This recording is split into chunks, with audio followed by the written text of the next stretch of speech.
certainly chilling to hear this. It's just so awful, beyond awful. And just rapid fire gunshots. We have some sound from the scanner traffic after our hero. Sergeant Helis, yeah, this is from the CHP. The officer down. Advise if it's CHP at the borderline. Officer down. I've only seen one shooter. Unknown if I hit him. 951 473 is down and unresponsive at the south entrance.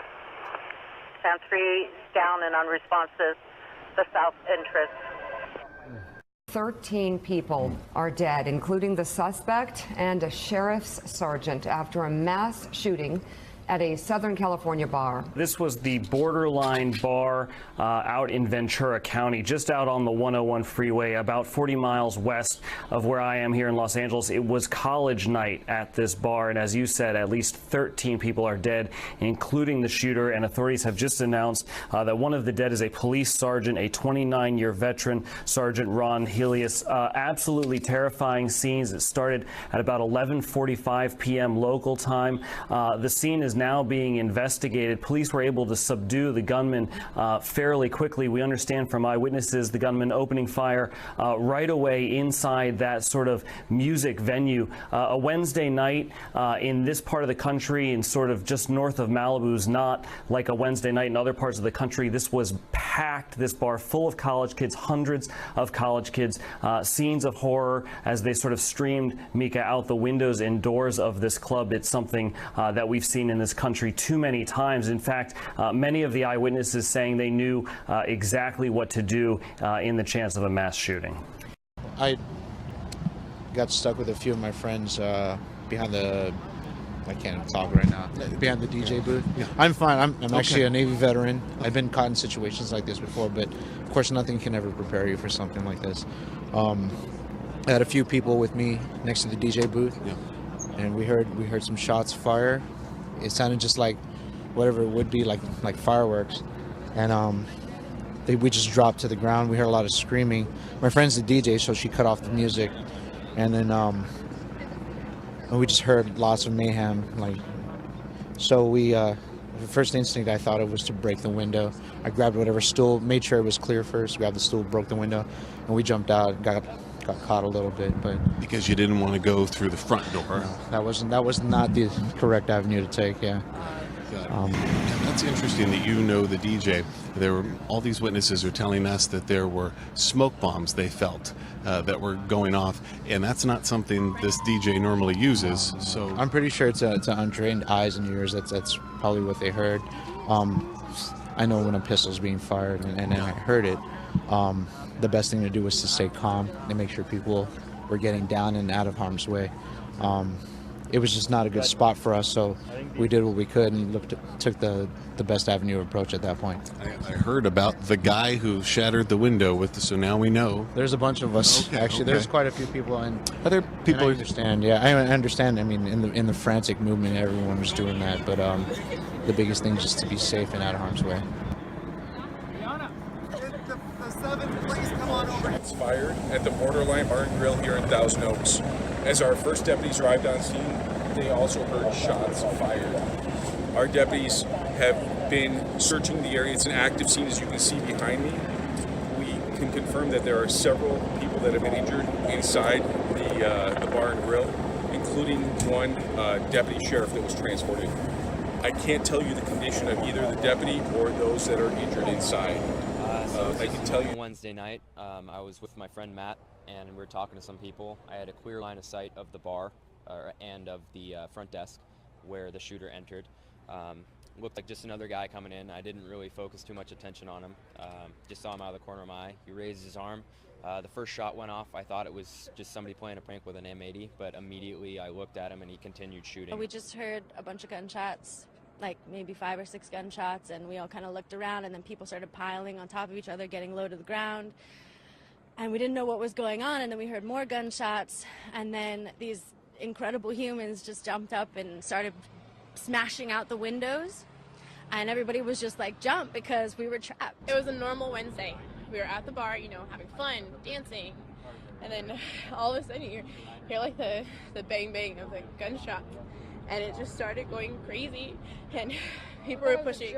We thought it was a joke. We didn't take it seriously at first. It's kind of like you freeze because it sounded like firecrackers, and you kind of just like everyone just dropped down to the floor, and then again, so I thought it was a joke, and we couldn't get out because the shooting was on that side. So then our friends got the bar stools and they started slamming it against the window so we could get out. It's okay, darling. It's okay. It's okay. That's how we were able to get out. They broke the window. Ventura Police Department and additional officers from Highway Patrol. They made entry into the Borderline Bar and Grill. They found 11 victims that had been killed. They make it that it's a horrific incident. It's part of the horrors that are happening in our country and everywhere.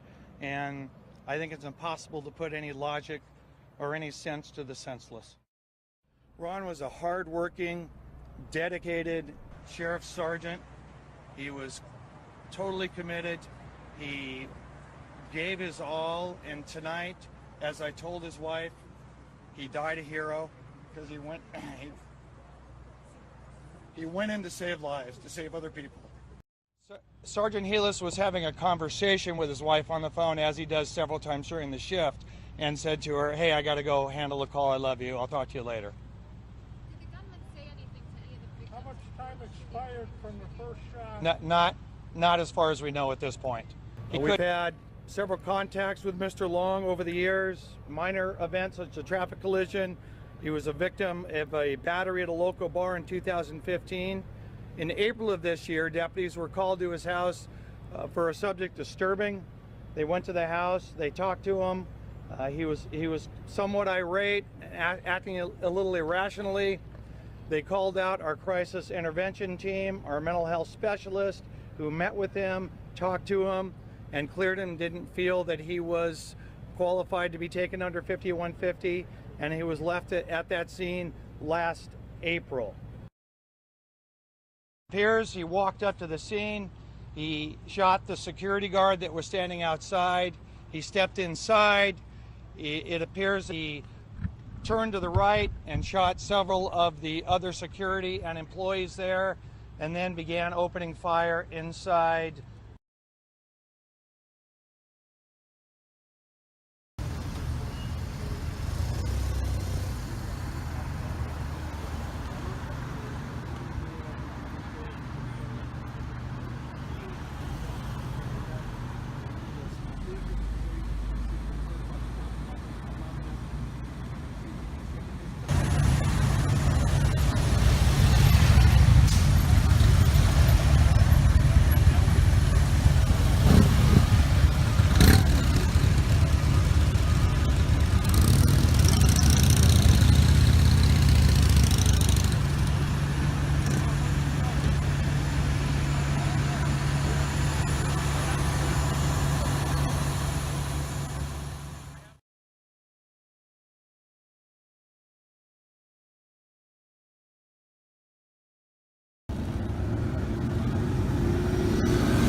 of people waiting to give blood here in Thousand Oaks.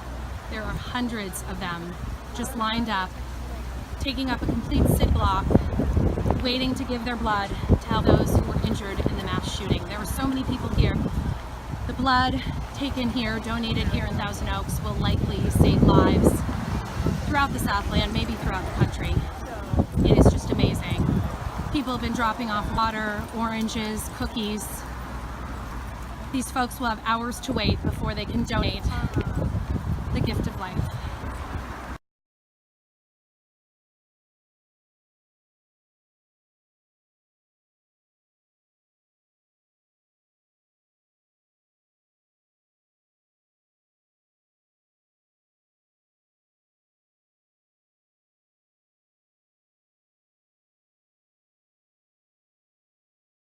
Killed last night. Tell us his name. His name was Cody Kaufman. My firstborn son.